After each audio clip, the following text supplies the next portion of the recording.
Assalamualaikum warahmatullahi wabarakatuh. Anak-anak sudah siap belajar ya hari ini? Yuk kita belajar.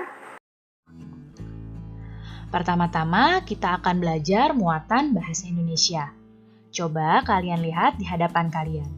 Ya, ada gambar seorang anak yang sedang membaca buku. Nah, tahukah kamu bagaimana caranya menentukan informasi penting dari bacaan? Pada beberapa pembelajaran yang lalu sudah kita bahas, sekarang kita akan ulas kembali. Cara mencari informasi penting yang ada di dalam bacaan.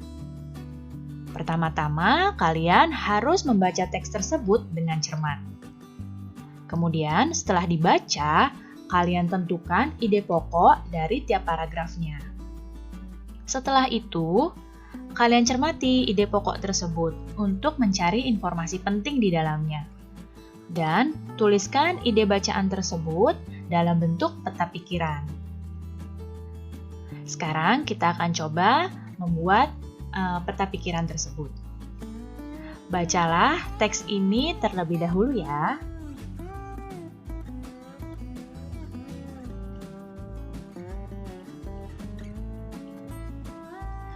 Ya, jika sudah selesai membaca, kita akan menentukan informasi penting dari teks ini. Pertama, di kotak pertama, kita akan menuliskan judulnya, yaitu Kehidupan Nelayan. Nah, kira-kira apa ya ide pokok dari paragraf pertama? Ya, ide pokok paragraf pertama adalah atau informasi penting yang ada di paragraf pertama adalah Indonesia merupakan negara kepulauan, sehingga banyak penduduknya yang bermata pencaharian sebagai nelayan. Sekarang kita akan tentukan informasi penting pada paragraf kedua. Ya, informasi pentingnya di paragraf kedua adalah hidup nelayan bergantung dari laut dan hasil tangkapannya juga ditentukan oleh cuaca. Jadi, seperti ini ya, membuat peta pikiran yang berisikan informasi penting dari teks. Sekarang, coba kalian lihat gambar yang ada di hadapan kalian. Ya, ini adalah gambar nelayan yang baru saja pulang melaut. Sekarang, kita akan masuk pada muatan IPS. Nelayan itu berangkat melaut pada malam hari dan dini hari. Jadi, mereka melaut ke tengah laut dan mereka menebarkan jala untuk menangkap ikan. Nah, ketika mereka sudah selesai menangkap ikan di laut, mereka kembali ke pantai pada siang hari. Nah, ketika kembali ke pantai, mereka akan disambut oleh para nelayan lain untuk membantu menggeser perahu ke daratan. Jadi, seperti ini peristiwa menggeser perahu ke daratan. Pembangunan ekonomi dan sosial budaya sangat penting bagi kemajuan bangsa kita. Salah satu faktor yang mempengaruhi hal tersebut adalah adanya interaksi antar individu dan kelompok di dalam suatu lingkungan. Salah satu interaksi individu dan kelompok pada masyarakat pesisir adalah jual beli ikan seperti ini. Ya, ini adalah contoh interaksi dalam pembangunan ekonomi, ya, pelelangan ikan. Nah, kegiatan jual beli ikan yang berlangsung ini dapat menciptakan pembangunan ekonomi di daerah pesisir. Sekarang coba perhatikan gambar pelelangan berikut ini. Nah, kira-kira siapa saja ya yang terlibat di dalam kegiatan pelelangan ikan ini dan apa saja peran mereka? Diperhatikan gambarnya. Yang terlibat di dalam pelelangan ikan ini pertama adalah nih yang ibu beri tanda lingkaran. Ya, ini adalah nelayannya. Nelayan ini terlibat ya dalam pelelangan ikan. Kemudian, nah, yang ibu beri lingkaran lagi ini adalah juru lelangnya. Kemudian, siapa lagi yang terlibat? Ya, yang terlibat berikutnya adalah para pembelinya.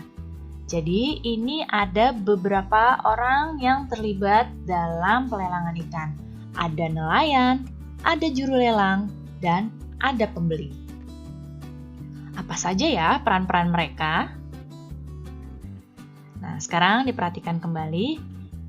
Tadi yang pertama ada nelayan. Siapa yang tahu apa peran nelayan di sini?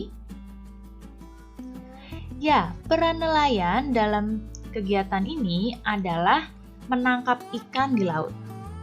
Kemudian, apa perannya juru lelang? Benar, perannya juru lelang adalah menawarkan harga jual kepada pembeli. Dan satu lagi adalah pembeli. Apa ya perannya pembeli? Betul sekali, perannya pembeli adalah membeli ikan tersebut dari nelayan. Kemudian, kita akan belajar lagi tentang hak dan kewajiban. Kita akan masuk pada muatan PPKN. Kemarin kita sudah mempelajari tentang hak dan kewajiban. Nah, jadi setiap warga negara, apapun itu kegiatannya, memiliki hak dan kewajiban tertentu. Seperti pada kegiatan pelelangan ikan ini. Nah, setiap orangnya memiliki hak dan memiliki kewajiban yang berbeda-beda. Ya, jadi setiap orang yang terlibat dalam kegiatan ini punya hak dan kewajiban yang berbeda-beda. Nah, kita akan bahas dua saja di sini, yaitu yang pertama, hak dan kewajibannya dari nelayan. Coba, apa haknya dari nelayan? Iya, haknya nelayan adalah mendapatkan uang hasil penjualan ikan. Kemudian, siapa yang tahu kewajibannya nelayan? Betul, kewajibannya nelayan adalah menyediakan ikan dengan kualitas baik. Sekarang, kita akan ke juru lelang. Nah, apa haknya si juru lelang ini? Betul, haknya juru lelang adalah mendapatkan jasa dari penjualan ikan. Kemudian, apa kewajibannya juru lelang? Kewajibannya adalah memberikan informasi harga ikan dengan benar.